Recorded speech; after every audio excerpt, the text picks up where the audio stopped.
Welcome. Welcome everyone to Unity of Gainesville, Florida, Sunday morning service.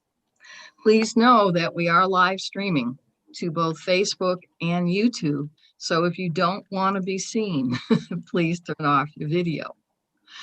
And regardless of how you have chosen to be here with us today, you are most welcome.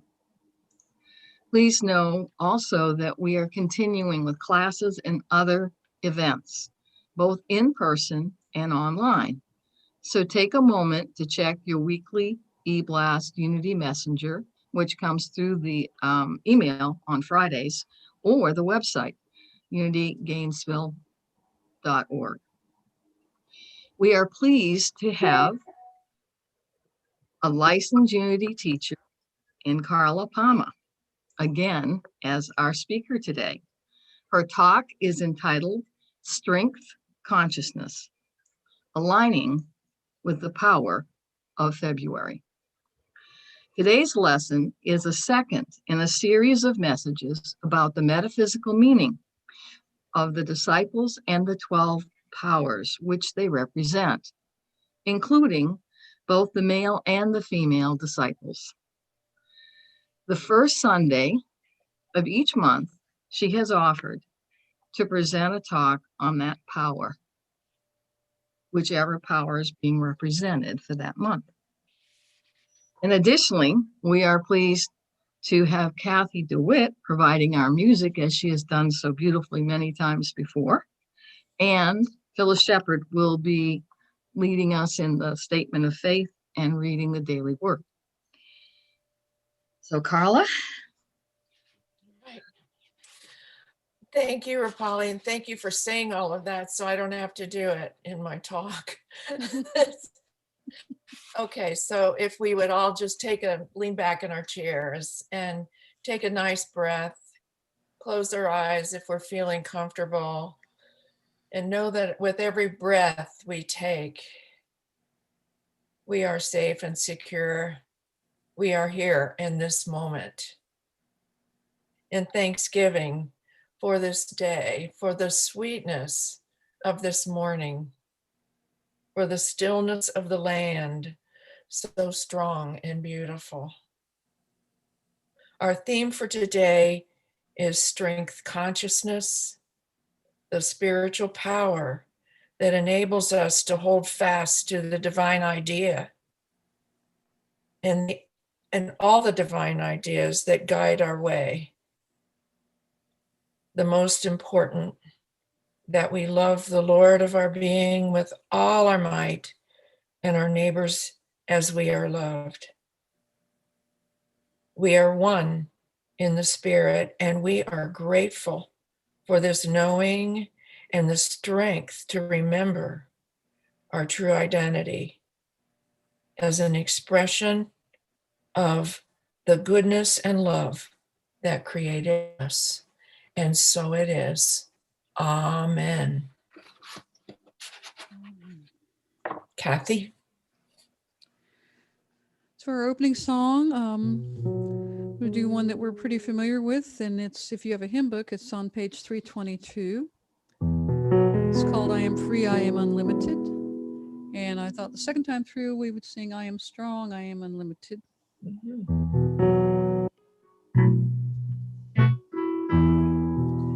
am free, I am unlimited. There are no chains that bind me. I am free, I am unlimited. Right now, right now. I am free, I am unlimited. There are no chains that bind me. I am free, I am unlimited.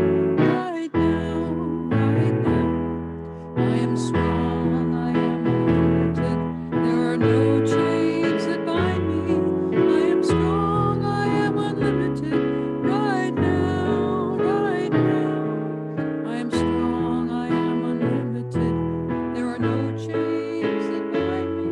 I am strong, I am unlimited. Right now, right now.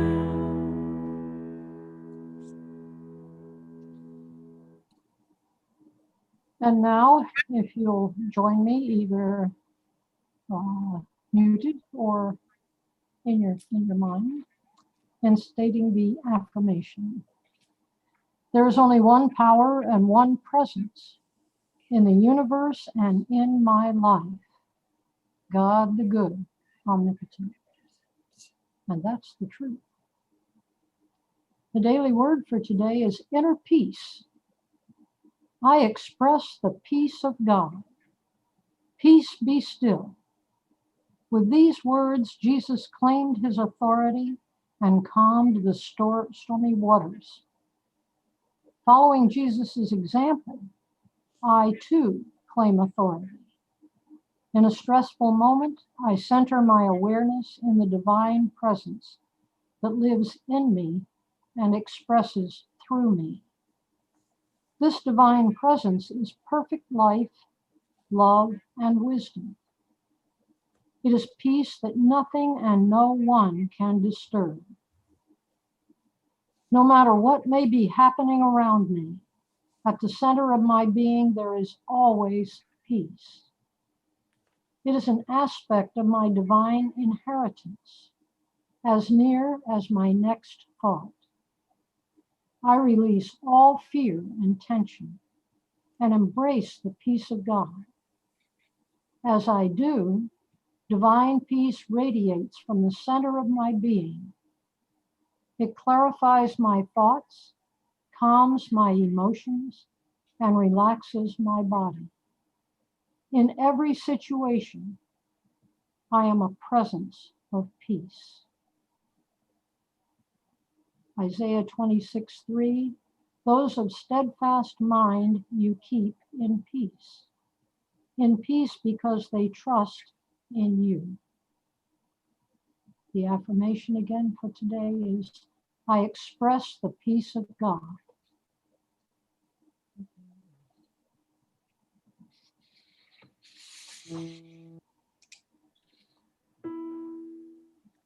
It's a song by Janice Stanfield. She does a lot on Zoom too.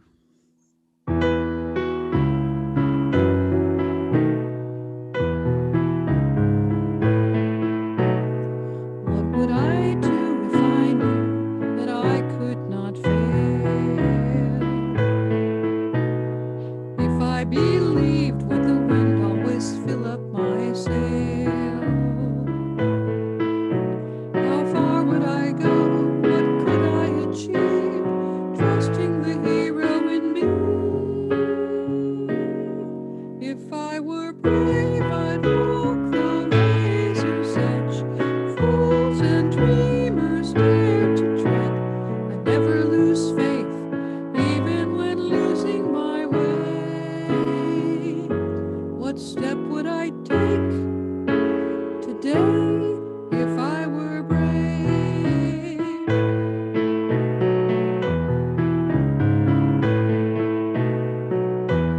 What would I do today if I were brave? What would I do today if I were brave? What would I do today if I were brave? What would I do today if I were brave?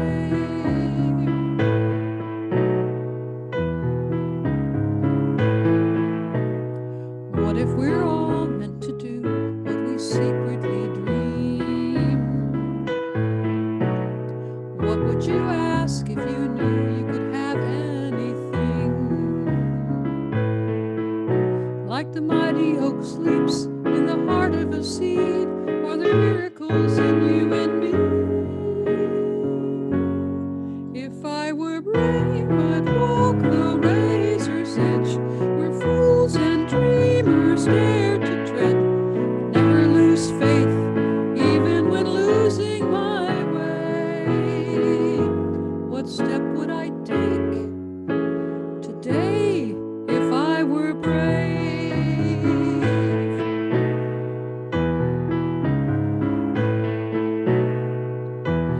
What would I do today if I were brave? What would I do today if I were brave? What would I do today if I were brave? What would I do today if I were brave? If I refuse to listen to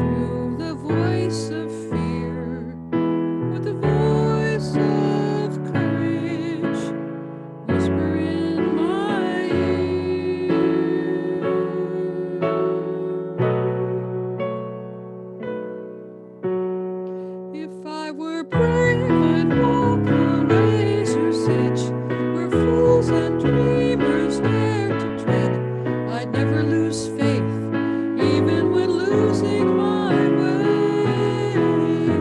What step would I take today if I were brave? What would I do today if I were brave? What would I do today if I were brave?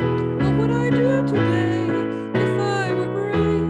What would you do today if you were brave? But you are brave.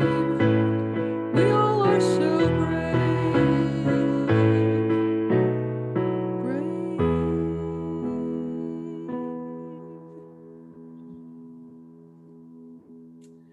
Wow.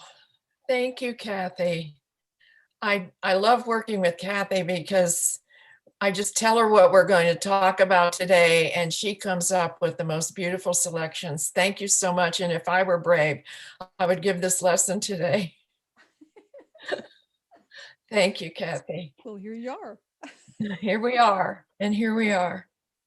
Well, we know that this is the second in the 12-month series of the powers, the 12 powers that have been embedded, have been placed in our consciousness. And what we get to do is develop them. And so I'm hoping that if you haven't seen the one for faith, that you can go back on YouTube or wherever they are being stored. I think it's on YouTube, and you can watch it. And we can do this together. I feel like I'm not doing this by myself. I feel like I'm with all of you with this. So in order to command these powers that we have to develop them. We have to bring them into oneness with all of creation. We must know what they are and their respective places in our spiritual ground of being for us to be able to use them. Unity, New Thought, teaches that the person who reaches spiritual mastery has, or what we call self-realization in some circles, has developed all of their 12 powers. These are the fundamental spiritual ideas that were given to us during creation. And so what we've been doing is using the Bible stories of Jesus and how he collected the men that he collected to him because of their particular abilities. And so our mission, remember that show on TV a long time ago? Our mission, should we wish to accept it, is to demonstrate and use them to bring them into manifestation in our mind, body, and spirit, and in all of our affairs. In other words, to live them, to embody them.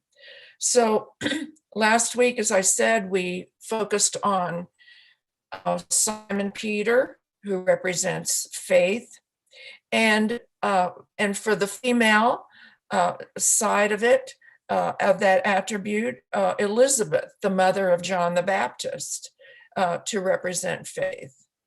And so this month we're going to focus on Andrew, the brother of Simon Peter, and as the male representative of that, of strength of mind, and then in keeping with my idea to include the feminine aspect of each of the power, we'll focus on two strong women this time. One in the Bible story of Tamar in the Hebrew Bible, and one who lived in the United States about 200 years ago. And that would be Harriet Tubman. So let's dive in right now and talk about the spiritual strength, the definition of it.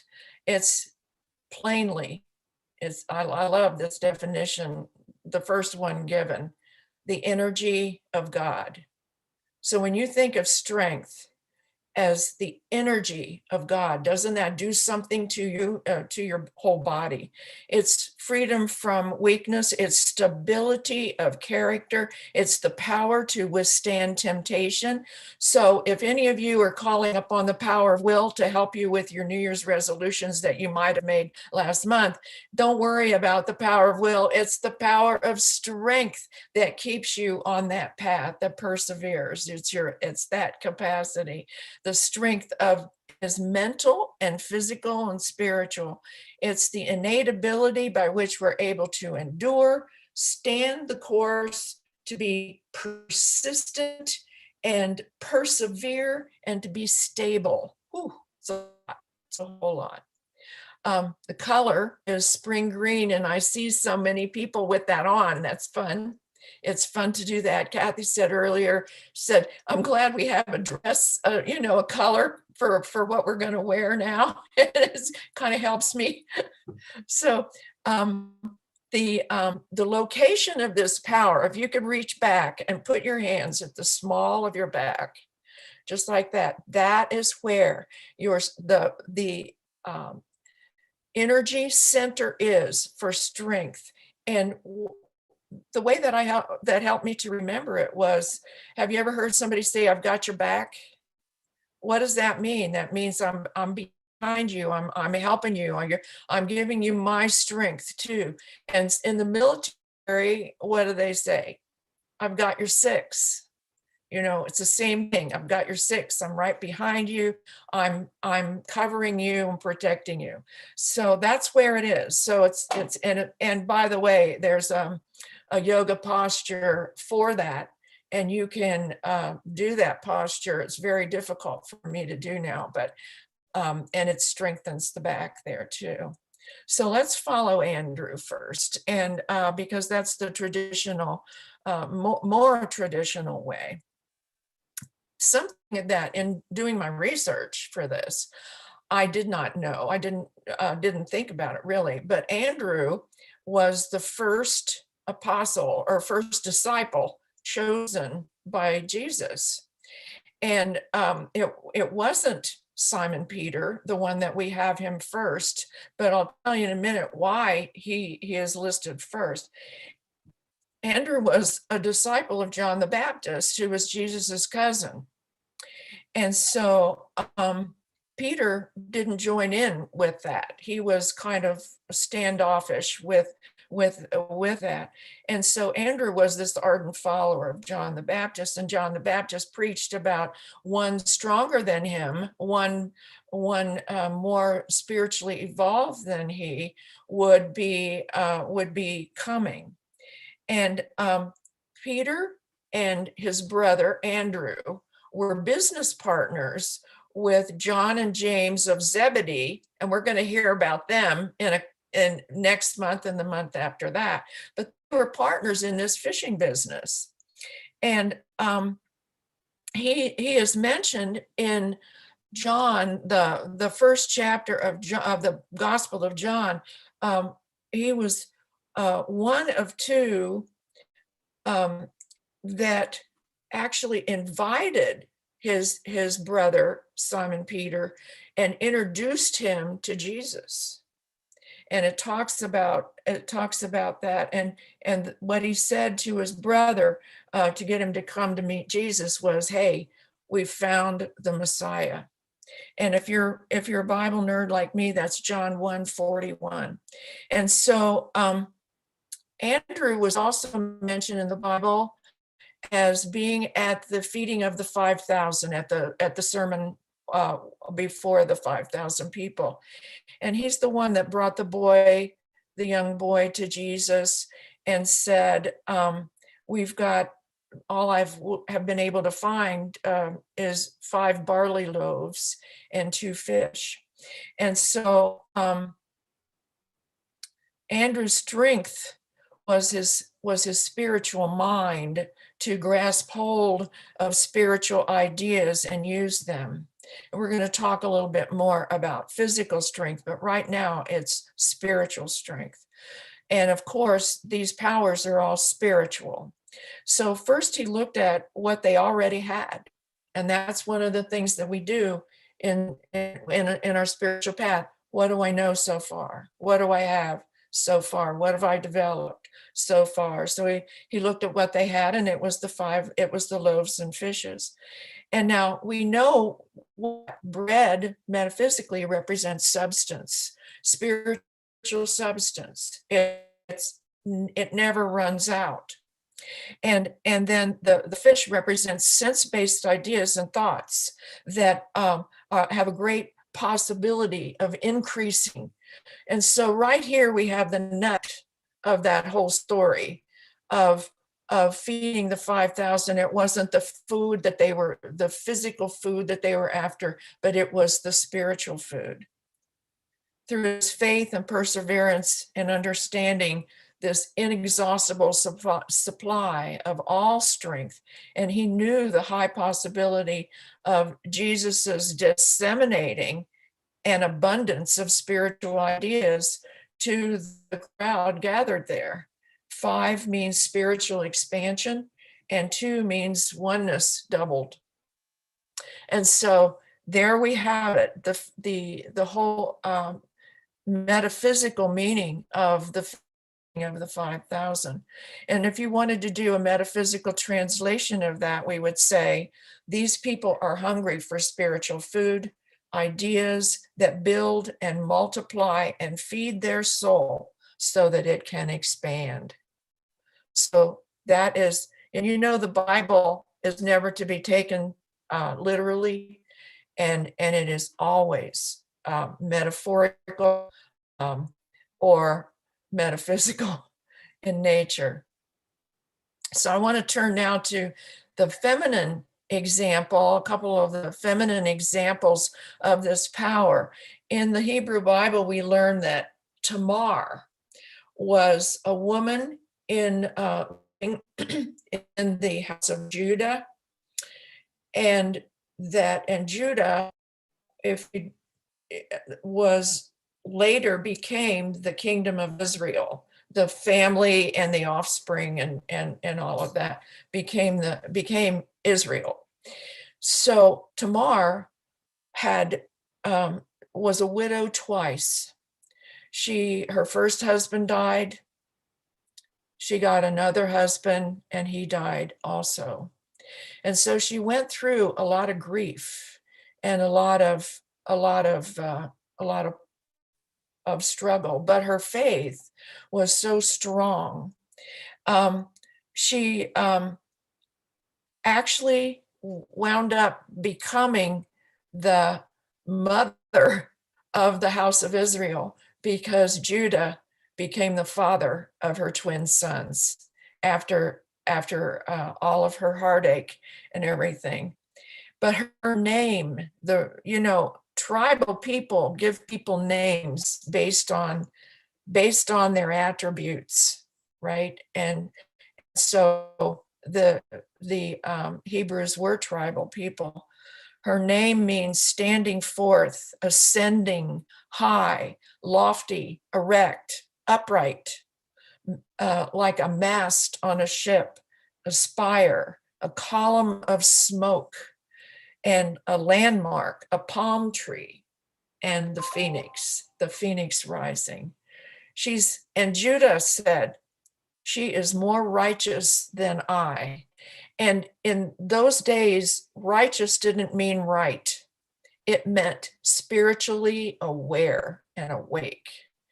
And so he who fathered her 2 sons then admired her and respected her for her righteousness. The consciousness of victory and overcoming power is of the soul. And that's what these females are representing, the soul aspect of these powers. It's that thing that says, we did it. We did it. We came through, and we overcame those thoughts of inadequacy to get this project done. We didn't know we could do this. We learned that we're stronger than we thought. Now we know. And so all of that came forth from that example of Tamar. But I want to, before I go to the other female, I want to just bring us to a question that we might wonder. What would faith be if we did not hold fast to it? So if we didn't trust it, if we didn't believe in it or apply it in our lives, it wouldn't be faith, would it? It would just be something we heard and walked away. Strength supports faith. So Andrew supported Peter. Strength keeps faith alive, and remember who introduced Peter to Jesus. The more we really believe in something, the easier it is to have the faith to support it. If we're lukewarm on something, it's like, oh, well, okay, I'll go along with this. But if we don't get it at all, if we don't, it's impossible to bring that strength to faith if we don't really believe what it is.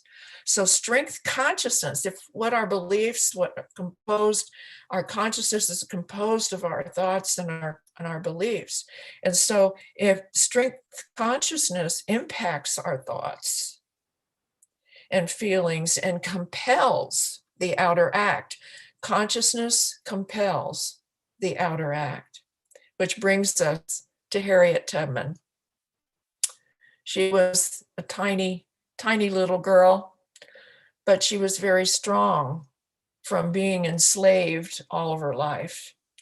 She's an icon of pure love, amazing faith, willing to sacrifice her very life to liberate those enslaved, those people that were enslaved, and to help them.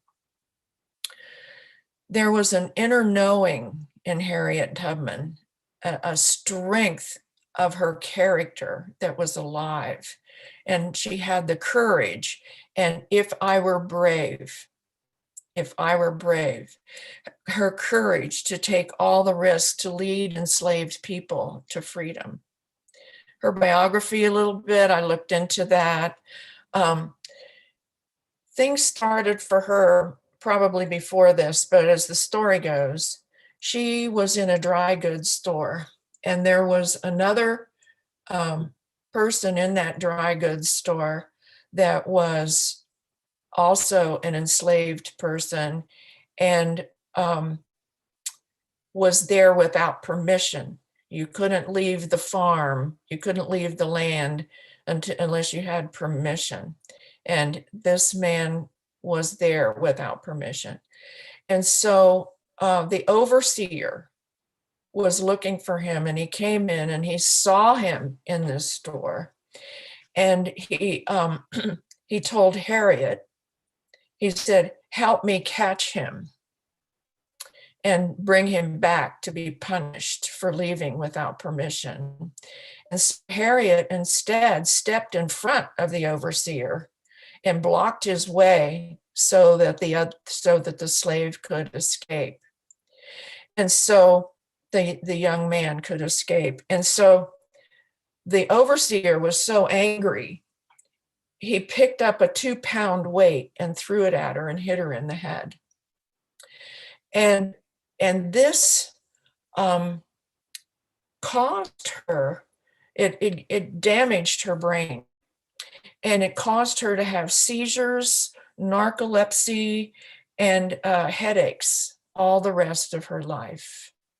And so, but along with this, she would have experience spiritual dreams and spiritual states. And so she could rise up above this, and she called enslavement.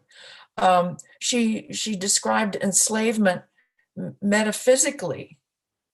She lived beyond those legal, emotional, and physical, mental constructs of the enslavement to get to the point that she could say that we were all enslaved.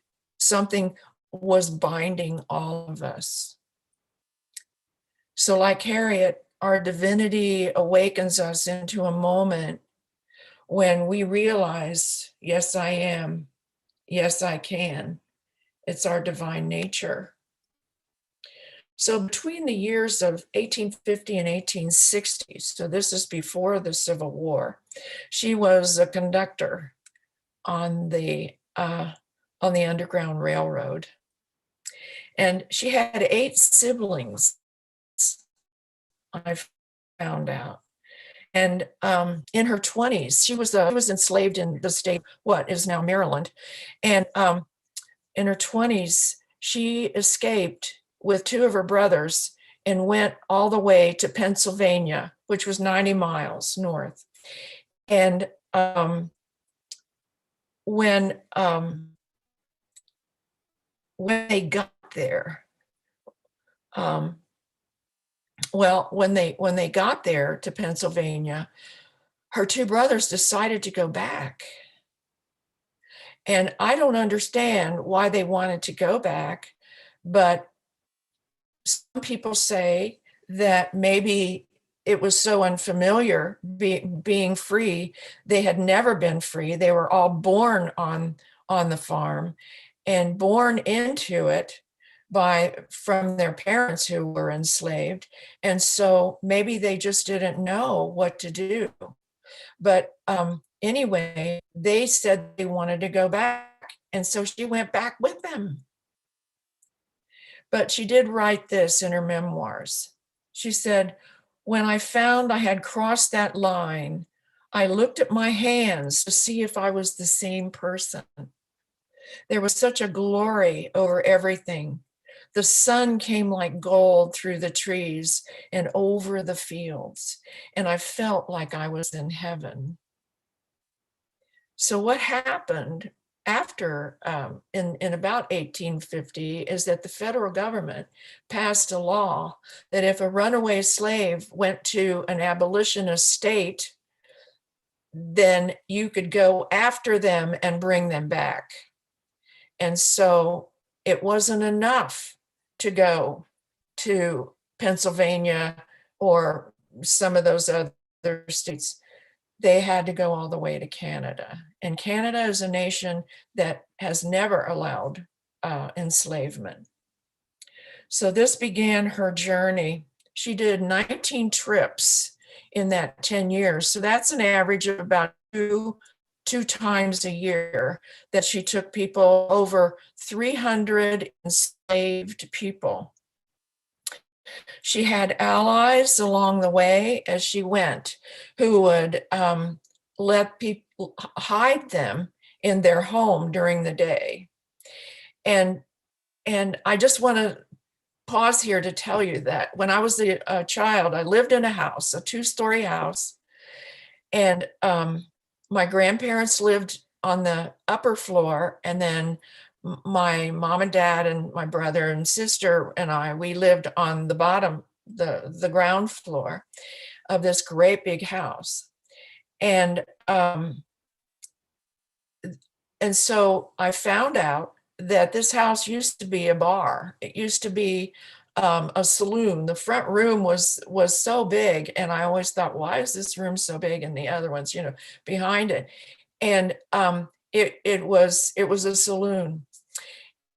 And then my brother found these trap doors and passageways. And then both of us said, okay, what was this house? And they said it was a stop on the Underground Railroad. Well, I get emotional, about that, because this filled my little girl's soul.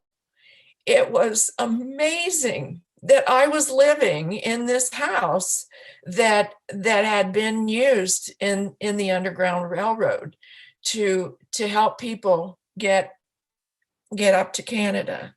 And remember the song, Follow the Drinking Gourd. It's an old song. And that's what they did.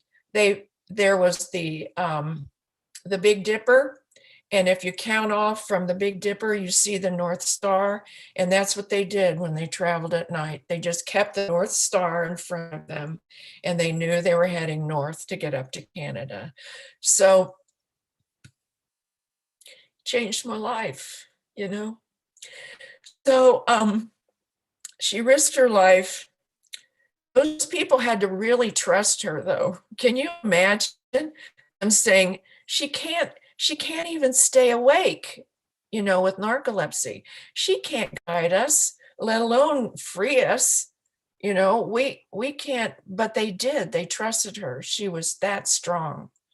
And she understood intuitively. She listened to her divine guidance. And so she would know when it was not appropriate for them to leave.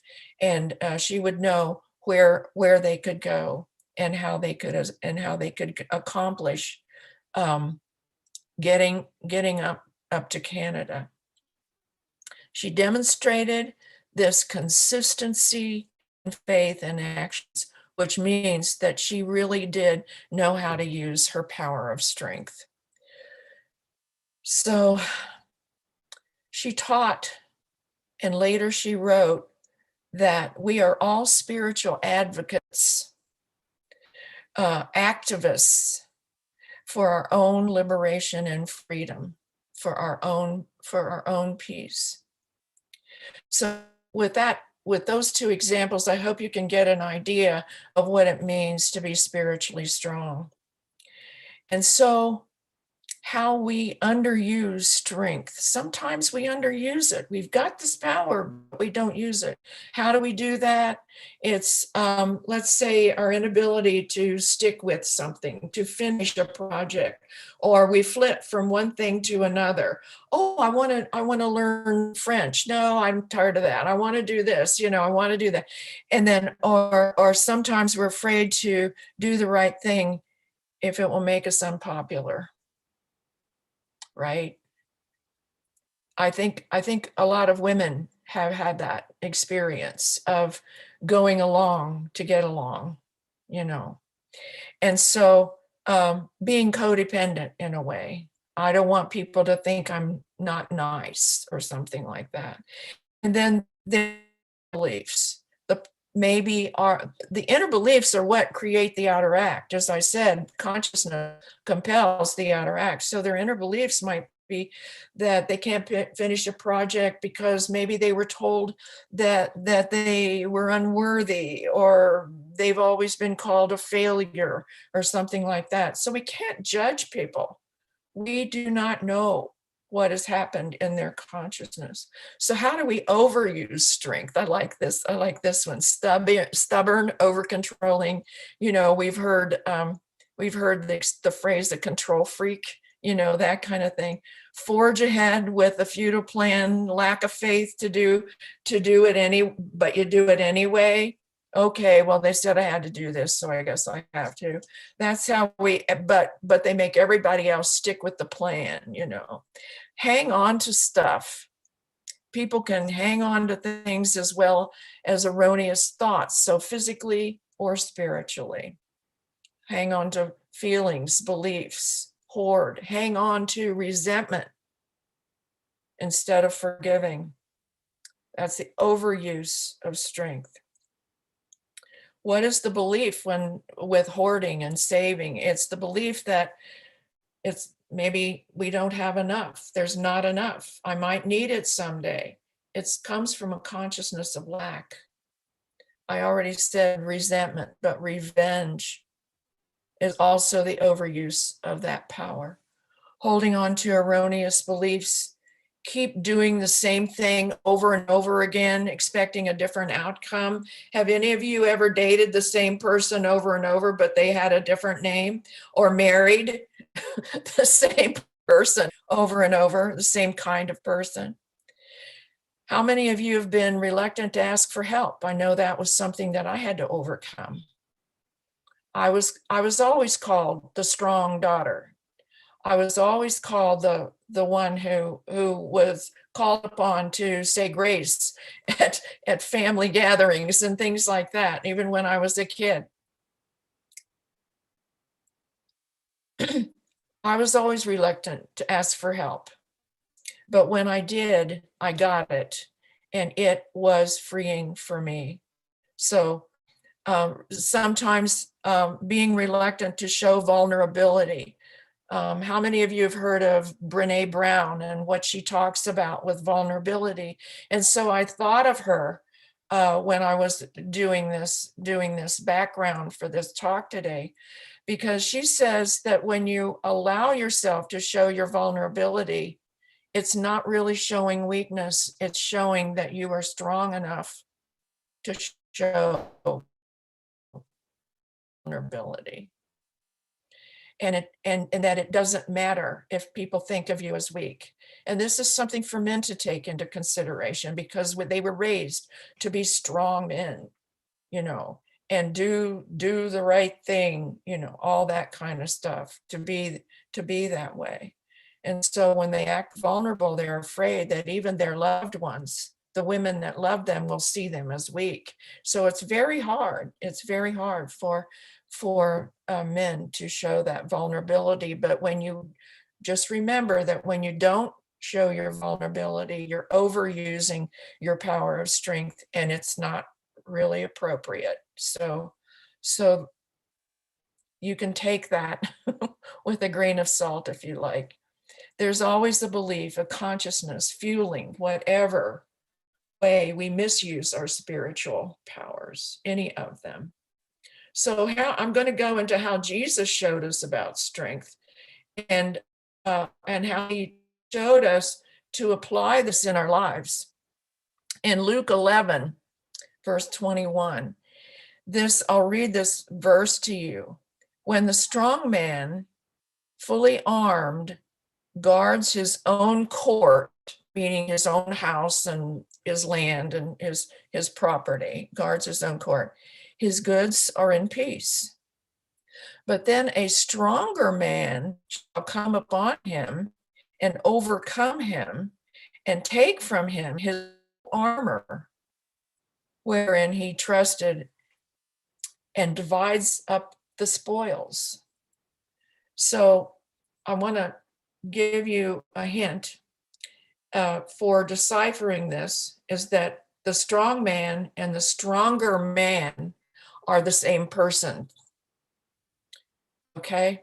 And this was in the parable that he was trying to teach his disciples and the people about strength. The strong man, fully armed, referred to by Jesus, is the strength and stability in people who depend on external helpers like armor. I'm armed, or home security systems, locks, guard dogs, whatever. In this kind of person, this is manifest as physical strength, and I would say added technology now, because now we've got a lot of people have even doorbell video cameras and things like that. So this person can feel a certain limited safely and feels a certain level of peace of mind. And I love the Bible verse that was read.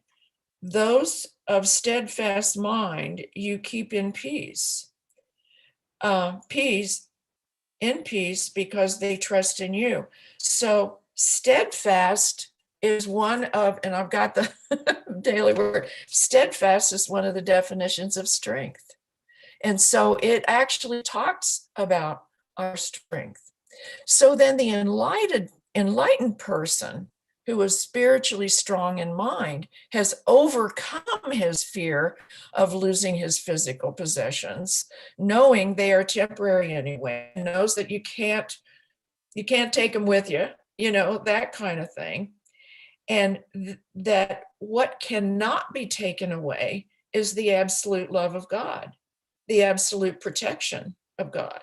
He or she has already divided up those beliefs that they possessed and have already released the ones that no longer serve, divided up the spoils. Those things they no longer needed. What I can use to help me develop another power, maybe. And so the stronger man is spiritual strength, who takes away the whole armor in which the strong man trusted. So you see, we can have both of these consciousnesses within us. There will always be the mastery of the spiritual over the physical, though. With your example, David and Goliath, I gave a talk one time, and there were people in the group that didn't know the story of David and Goliath. But at one point, David was asked before he fought Goliath, he said, "I want you to wear my armor." The king wanted him to wear his armor, and he put it on, and he couldn't walk. He was just a 14-year-old kid. And so he said, "Nope, I'm going to wear what I wear when I'm a shepherd." And he went out in his loincloth to fight Goliath, who was all covered in armor and everything like that, and won. But it's not who won, it's the fact that the spiritual always overcomes the material. All strength originates in spirit. And the thought and the word spiritually expressed bring on the manifestation of that power. I'll read it again. And the thought and the word spiritually expressed brings on the manifestation of that power. And so we act it out, we demonstrate it, and we speak the word. So in closing, for you, follow the drinking gourd, follow the North Star. What is your North Star? What's your spiritual compass? Where are you allowing yourself to be led? Where is freedom for you? What is it that you try to protect? Do you wear any armor? Are you like the strong man or the stronger man in the parable? And then with Isaiah chapter 40, verse 31, this is the one that always gets me too. Those who wait upon the Lord shall renew their strength. They shall mount up with wings as eagles. They shall run and not be weary. They shall walk and not faint. And so the eagle is the expression of abounding strength. It mounts up into the air to unbelievable heights. Have you ever seen an eagle do that? And from this altitude, it can focus and see its prey and then swoop down for it.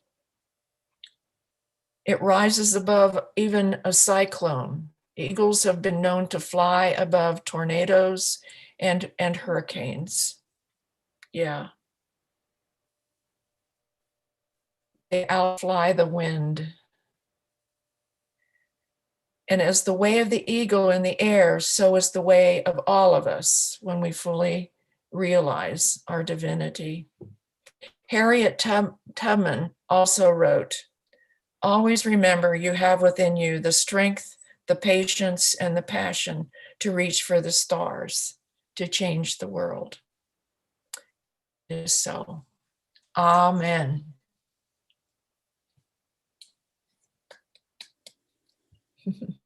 Kathy, it's up to you to bring us into our meditation. Is that Karen Drecker? God is my source. God is my power. God gives me everything I need. So I give thanks for all my blessings. God gives me everything I need. God is my strength. God is my power. God gives me everything I need. So I give thanks for all my blessings. God gives me everything I need. God gives me everything I need. Everything I need.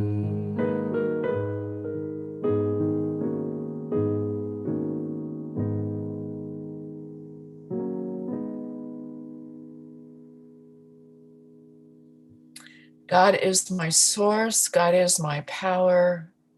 God gives me everything I need. I invite you to lean back in your chair for this meditation. Close your eyes if that feels comfortable to you, and breathe. As I breathe, I am relaxing. As I breathe, I am calm.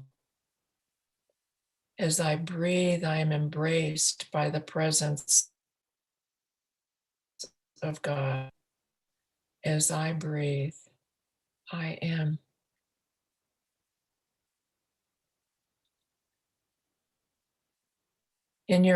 Using your power of imagination, imagine that you are an eagle. The beautiful white feathers on your head and beautiful white feathers on the tips of the tail, dark brown feathers all over.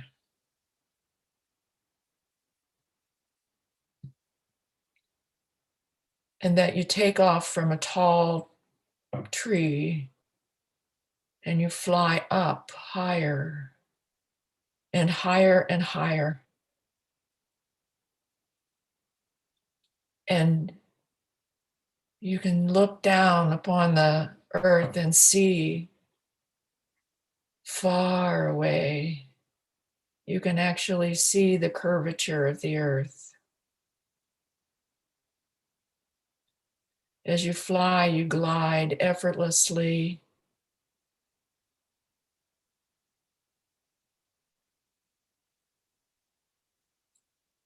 Looking down, looking up, looking all around.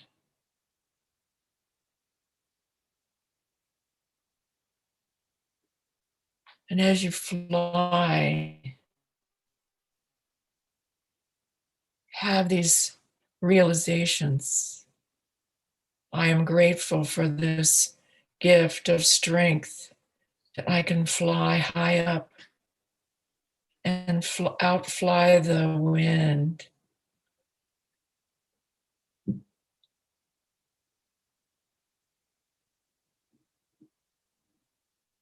I am strength consciousness itself. I cannot be deterred. I stay the course and master this power in my life.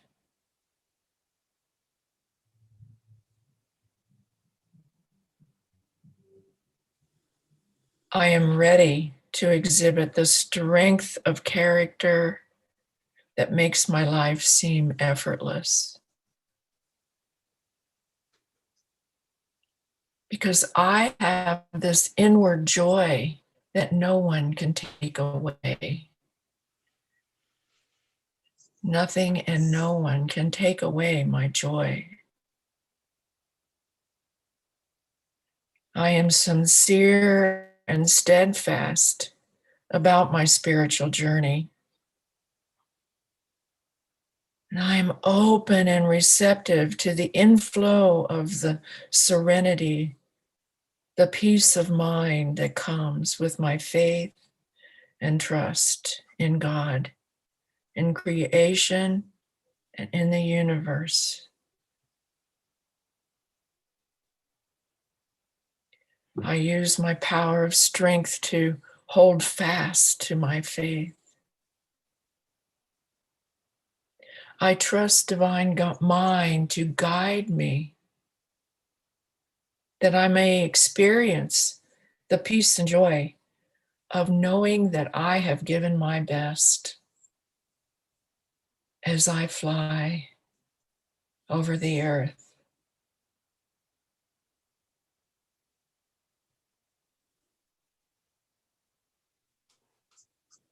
I am strong in spirit, and I am peace in the midst of life. I see the earth beneath me, and I bless it. I see the sky that I am flying in and above me, and I bless it because I am truly blessed.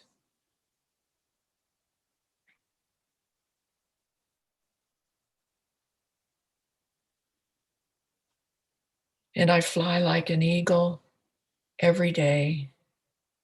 I fly so high. I circle the entire universe on wings of pure light. And I take that into the silence as I'm flying on wings of pure light. I am the light of the world.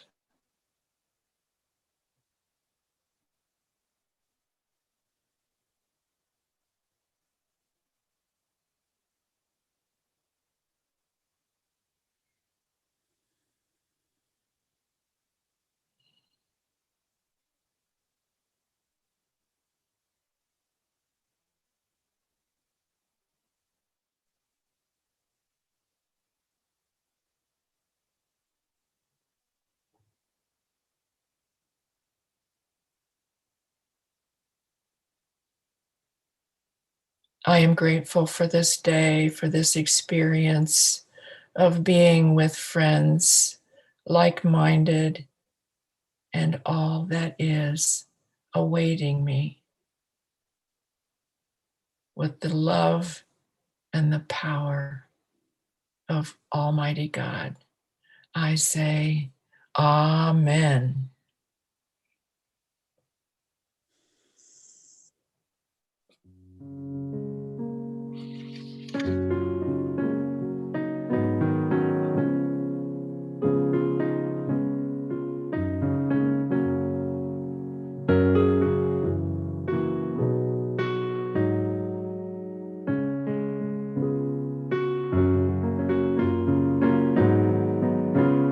Love of my life, I am crying.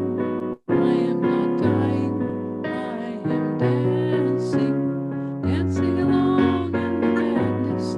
There is no sadness, only a song of the soul, and we'll sing this song. Why don't you sing along, and we can sing for a long, long time. What do you do for your living? Are you forgiving, giving shelter? Follow your heart, love will find you, truth will unbind you. Sing out a song of the soul, and we'll sing this song. Why don't you sing along, and we can sing for a long, long time.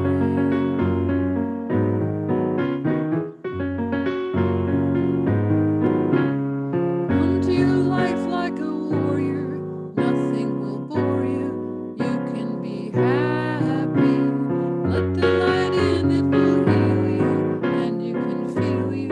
Sing out a song of the soul, and we'll sing this song. Why don't you sing along? We can sing for a long, long time.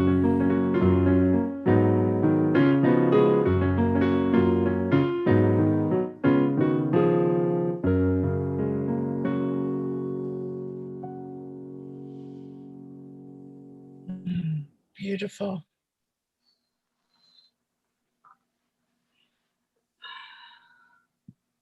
Thank you, Kathy. And thank you, Carla.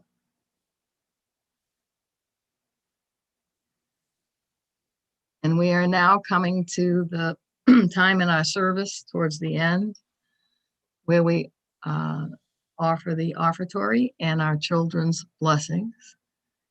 And then I will close with a short prayer. And Kathy will help us close by singing with us the peace song and the prayer of protection. To honor what we receive, and indeed what we have received today, the spiritual food of today, and to honor what we receive as we come together and share emotionally We wish to support the vitality of our church home financially as well. So we simply ask that you continue with your generous tithings and offerings. We can do this in person. The church is actually open 2 days a week, as is our bookstore. We can do it online, which is a secure donation. We could just mail it to church, whatever way that you desire. It simply allows our church to continue to prosper as it awaits our return. So if you wish, you can put your hands on your heart and say with me, divine love expressing through me blesses and multiplies all that I have, all that I give, and all that I receive. And if you check the chat room, Gabe has offered a way to donate. We know that our children and young adults await our return as well. And we await that time when we can be with them and their amazing teachers, Gwen and Gabe, in the sanctuary of our church home. We may also wish to remember all the children of the globe as we say this blessing. And sometimes we like to play with our fan hands. Children, we love you, we love you, we love you. And I did the back end first because that's what I felt like. We start with children. We love you. Children, we Bless love you. you. We bless you. We bless you. We appreciate you. We appreciate you. And we see you doing wondrous things. And we see you doing wondrous things. Wow. And so we are blessed to come together to worship with like-minded people and to continue as we live this life of unity. May we keep a steadfast mind, embracing our divine inheritance and remembering our true identity, knowing that it is through faith we can accomplish all that is ours to do and all that is ours to be. And so it is. Amen.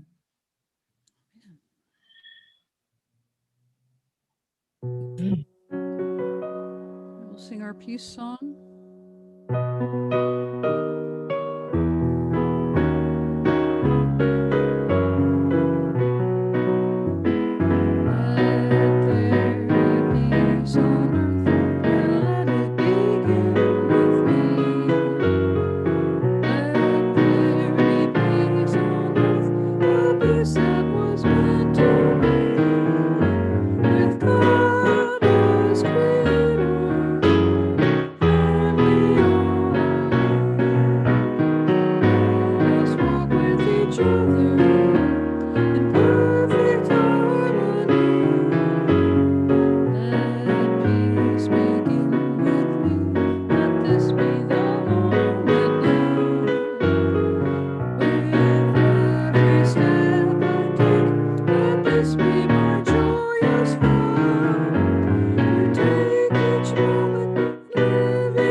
And if we wish, we can stay a little bit after